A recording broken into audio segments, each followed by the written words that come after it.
لايف مفتوح على تيك توك، والناس داخله تتفرج، بيتفرجوا وهما مش فاهمين اي حاجه بتحصل. الكاميرا مهزوزه شويه والاضاءه خفيفه، وفي زاويه كده من الكادر باين شاب قاعد صوته فيه شويه توتر، وجنب السرير على الارض فيه جثه متغطيه بملايه.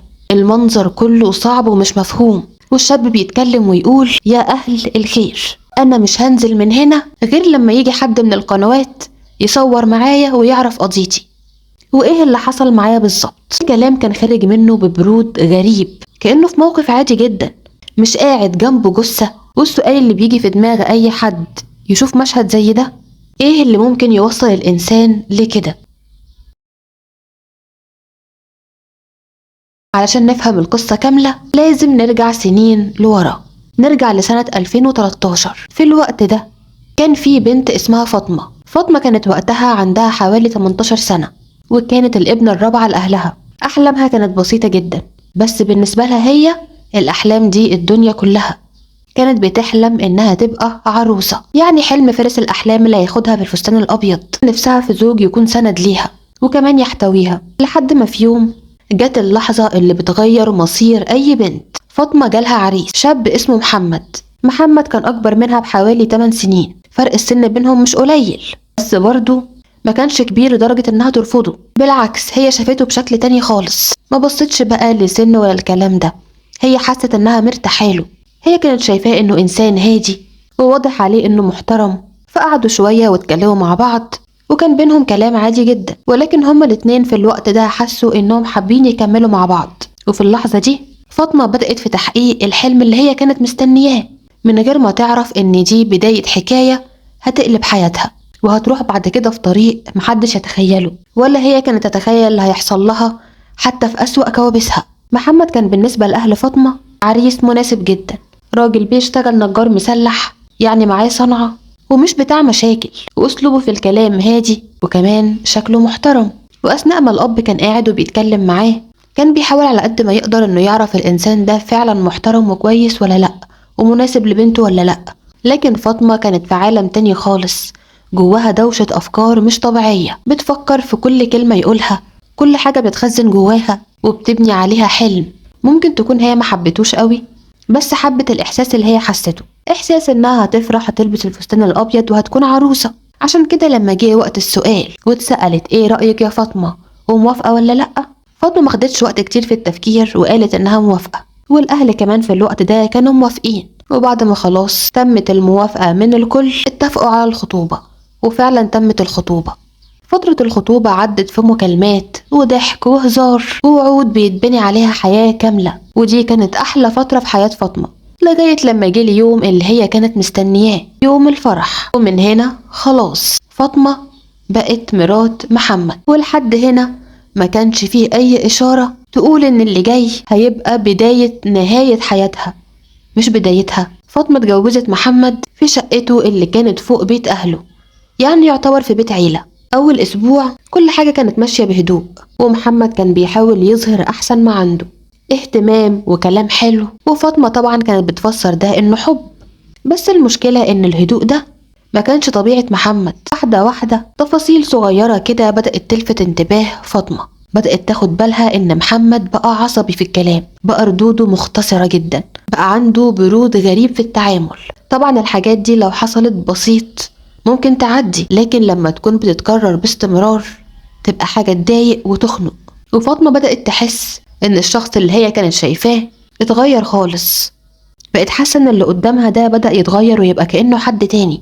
وبعد كده محمد بقى بدأ يظهر على حقيقته خالص، وشه التاني بدأ يطلع، صوته بقى أعلى وكلامه بقى جارح، لحد ما بعد كده بقى بيمد إيده عليها ويضربها. وفاطمة كانت تحاول على قد ما تقدر إنها تبرر اللي عمله، وتقول: معلش، ممكن يكون مضغوط شوية في الشغل، أصله عصبي شوية، أصله مخنوق.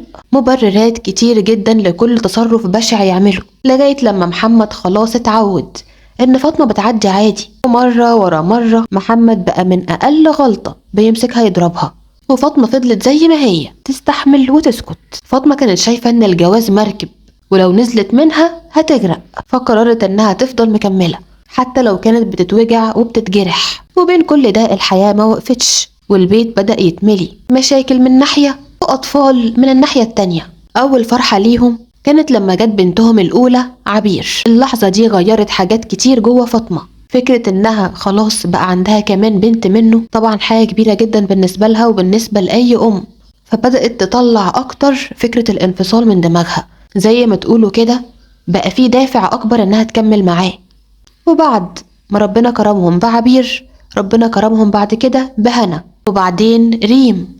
ووقت القضية دي كانت عبير عندها 9 سنين وهنا عندها 6 سنين وريم عندها 3 سنين. 3 أطفال محتاجين أم جنبهم ومحتاجين رعاية واهتمام. وفاطمة كانت بتحاول على قد ما تقدر إنها تكون أم كويسة ليهم وتوفر لهم الأمان وتحتويهم، رغم إن جواها كان مكسور ومتدمر. محمد أيوة موجود لكن مش سند، كان عبء زيادة في حياتها. ومع كل يوم بيعدي بيبان الصورة كده من بره قدام الناس إن دي أسرة مثالية، بيت، زوج وزوجة و3 أطفال، واللي يشوفهم يقول بسم الله ما شاء الله، حياة مستقرة وناجحة. بس الحقيقة كلها كانت مستخبية ورا حيطان البيت، خناقات ودموع وخوف ووجع مفيش أي حد شايفه. والحياة فضلت ماشية على كده لحد ما الوضع ده بدأ يتحول لأصعب. محمد بقى عصبي أكتر، أي حاجة صغيرة بينهم كانت كفاية إنها تولع الدنيا خناق. كوباية شاي اتأخرت، أكل مش عاجبه، كلمة اتفهمت غلط، أقل حاجة تعمل خناقة كبيرة جدا. لغاية لما بعد كده فاطمة بقت بتحاول تحسب كل كلمة بتقولها وتفكر 1000 مرة قبل ما تعمل أي حاجة، لكن برضو المشاكل ما كانتش بتقف لغاية لما وصلوا لطريق مفيش منه رجوع. ما بقاش في قدامهم خلاص غير الطلاق، حاجة مفيش أي حد يحب يوصل لها. ولكن ده حصل بعد محاولات كتير من فاطمة للاستمرار وفشلت، وفعلا تم الانفصال. محمد خد معاه البنتين الكبار وفاطمة خدت البنت الصغيرة، والأطفال اتفرقوا عن بعض. وفاطمة رجعت تاني على بيت أهلها، والبيت اللي خرجت منه وهي عروسة ومليانة أحلام رجعت له، بس المرة دي كانت راجعة وهي موجوعة وفي طفلة في إيديها. وكل الأحلام اللي كانت بتحلم بيها، البيت والاستقرار والعيلة، كله اتكسر. واللي كانت شايفاه في يوم بداية حياة هادية ومستقرة بقى بالنسبة لها أقرب لكابوس عاشت فيه سنين. لكن فاطمة كانت قوية، علشان كده قررت تبدأ حياتها من جديد، بس المرة دي من غير بقى ما تحلم بأي زوج تاني. أول حاجة عملتها إنها بدأت تدور على شغل، ولقت شغل في حضانة، وعلى طول نزلت واشتغلت. ومع كل يوم بيعدي كانت بتحاول تكون أقوى. طبعا أهلها كانوا شايفين تعبها، فكانوا دايما يحاولوا يقنعوها إنها تتجوز، خصوصا ان بعد الانفصال اتقدم لها عرسان كتير. لكن فاطمة كانت شايفة الموضوع بشكل تاني خالص. كل مرة حد يتقدم لها كانت بترفض الفكرة تماما، لغاية ما في مرة بعد إلحاح كتير جدا من أهلها فاطمة قالت لهم جملة. الجملة دي لخصت كل حاجة جواها. قالت لهم أنا مش هتجوز، أنا عاوزة أعيش مع بناتي ال3 وبس. فاطمة ما كانتش عايزة زوج تاني ولا بيت جديد، هي عاوزة ترجع اللي اتاخد منها، عاوزة تجمع بناتها تاني مع بعض ويكونوا كلهم في حضنها. في الوقت ده محمد كان اختفى خالص من حياتها وساب مصر كلها وراح على السعودية. كان بيشتغل هناك وكل واحد فيهم كان ماشي في طريق لوحده. أما بالنسبة للبنتين فكانوا في بيت جدهم، وفاطمة كانت ما بين الشغل وبنتها. لحد ما في لحظة كده ومن غير أي مقدمات محمد رجع من السفر، وكان راجع وكل اللي في دماغه إنه هيرجع فاطمة ليه. وفعلا أول حاجة عملها لما رجع إنه بدأ يحاول يصالح فاطمة، بدأ يتصل بيها ويعتذر لها. لكن فاطمة في الأول كانت رافضة السماح، فحاول يصلح بقى اللي حصل بطريقة تانية. راح لأهلها وقعد معاهم وفضل يعتذر ويقول لهم إنه هيتغير. وأهل فاطمة طبعا عرفوا فاطمة تعبت قد إيه معاه، علشان كده هم كمان كانوا رافضين الصلح تماما. محمد ما كانش متوقع منهم كده خالص، كان فاكر إن الموضوع هيبقى أبسط من كده، يعني شوية كلام على شوية وعود والدنيا هتمشي. بس الواقع كان مختلف، ومع كل محاولة بتترفض محمد كان جواه حاجة بتتغير، مش للأحسن لأ للأسوأ. أهل فاطمة فضلوا مصممين على الرفض، وكلهم كانوا شايفين إن الرجوع ليه مش بداية حياة جديدة، ده كأنهم بيعيدوا نفس الوجع من أول وجديد. لكن بقى فاطمة بدأت تحس بإحساس مختلف، بدأت تفكر في بناتها وإنها لو رجعت له هيتجمعوا كلهم مع بعض. فضلت تفكر كتير، محتارة بين كلام أهلها وخوفهم عليها وبين قلبها اللي متعلق ببناتها. وفي الآخر خدت القرار، قررت إنها ترجع لمحمد تاني، وحقيقي رجعت له. فاطمة كانت راجعة وهي كلها أمل إنها تقدر تتحمل عشان خاطر بناتها، وكانت كمان بتتمنى ان فعلا يكون محمد اتغير، بس اللي ما كانتش تعرفه ان رجوعها لمحمد كان بداية النهاية. فات 5 أيام بس، 5 أيام بين لحظة رجوعها وبين لحظة نهايتها. محمد كان بغير العادة هادي جدا معاها وبيحاول دايما يفتح معاها كلام، وطبعا فاطمة كانت مستغربة لأن ده مش طبعه، لدرجة إنها بدأت تقتنع إن محمد بجد اتغير. في الوقت ده بدأت ترجع تاني تقرب منه، وفي يوم من ال5 أيام دول محمد قال لفاطمة ولبناته تعالوا نتصور صورة مع بعض، وهم كلهم اتجمعوا مع بعض وخدوا الصورة. فاطمة كانت مبسوطة جدا لأنها عمرها ما تتخيل إن دي آخر صورة في حياتها. محمد اختار وقت محدد، البيت كان هادي ومستحيل حد يجيلهم، يعني كان متأكد إن مفيش أي حد هيقطع اللي هو هيعمله. في الوقت ده الأطفال راحوا على أوضتهم، ومحمد وفاطمة راحوا على أوضتهم هما كمان، والأطفال بعد كده ناموا ومحمد فضل شوية مع فاطمة. وفجأة محمد قام وجاب سكينة وضرب بيها فاطمة في ظهرها. فاطمة طبعا حاولت تجري، لكن محمد زقها على الأرض وبعد كده كسر لها رجلها، وبعد ما كسر رجلها ومبقتش عارفة تتحرك جرحها كذا جرح في راسها بالسكينة، وفي النهاية ذبحها. محمد نهى حياة فاطمة، والمفروض في وقت زي ده إنه ينهار ويجري، يعني يحاول يهرب، بس اللي حصل كان مختلف وغريب. بعد ما عمل كده جمع بناته ال3 ودخلهم الأوضة اللي فيها جثة مامتهم. بنات شافوا أمهم مقتولة بالشكل ده، مقتولة بمنظر بشع وصعب أي طفل يتحمله. اللحظة دي لوحدها كفيلة إنها تفضل محفورة في دماغ البنات العمر كله.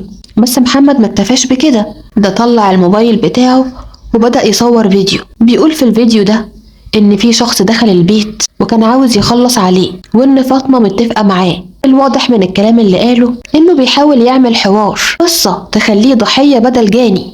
وبعد ما صور الفيديو ده صور فاطمة تاني بنفس المنظر البشع اللي هي فيه، وبعت الصور دي لأهلها. وبعد كده فتح لايف على التيك توك وجثة فاطمة جنبه متغطية بملاية، وفضل يقول كلام كتير بنفس المعنى اللي قلتلكم عليه. وقال كمان إنه عاوز حد من الإعلام يصور معاه عشان يعرفوا قضيته بالظبط ويحكي له إيه اللي وصله لكده. وفي نفس الوقت تقريبا في بيت أهل فاطمة خرجوا من البيت بسرعة وهم مش قادرين يستوعبوا اللي هم شافوه، ولما وصلوا لقوا رجال مباحث قدام البيت وناس كتير واقفين، ومحمد كان واقف في البلكونة مش لوحده، معاه بناته، وكان في ايده سكينة، وكل شوية يمسك بنت منهم ويرفعها ويحط على رقبتها السكينة ويتكلم ويقول بصوت عالي لو حد قرب مني انا هخلص عليهم. رجال المباحث كانوا في موقف صعب جدا، ما كانش قدامهم غير ان هم يحاولوا يتكلموا معاه بهدوء في الاول، كلام من نوع اهدى، مفيش حد هيقرب لك، مش هنعمل لك حاجة. ومحمد يهدى شوية وبعد كده يرجع تاني ويمسك بنت من البنات ويرفع على رقبتها السكينة. وفضل الوضع على كده لغاية لما رجال المباحث لقوا وقت مناسب ودخلوا البيت. وقتها سحبوا البنات من البيت وخرجوهم بأمان، وتم القبض على محمد. وفي التحقيقات اتعرف ان محمد دخل في طريق الإدمان، وعلشان كده بقى بيتهيأ حاجات مش موجودة. حتى أهل محمد نفسهم وضحوا إن مفيش أي حد دخل شقة محمد، لأن أصلا شقة محمد في بيت العيلة، وأي حد هيدخل شقة محمد لازم يعدي عليهم هما في الأول، غير كده مستحيل حد يقدر يدخل. وأكدوا كمان إن فاطمة بنت ناس ومحترمة، وإن المشكلة كلها في ابنهم هما مش في فاطمة. وطبعا كده كل حاجة في القضية واضحة. عشان كده بعد ما التحقيقات انتهت تم الحكم على محمد بالإعدام.